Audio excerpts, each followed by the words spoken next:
Kung may hubag ka sa imo na panit, wala na siya ginatuslok. Kato ka basic mo na to katama. Wala naman ang ginatudlok.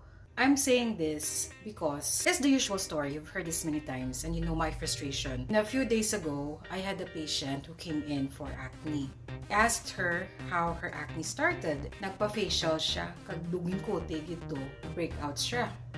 She went to a clinic after that, clinic with no doctor, and what was recommended to her was microneedling. Microneedling to treat her acne. Ginatusok-tuslok na ang panit.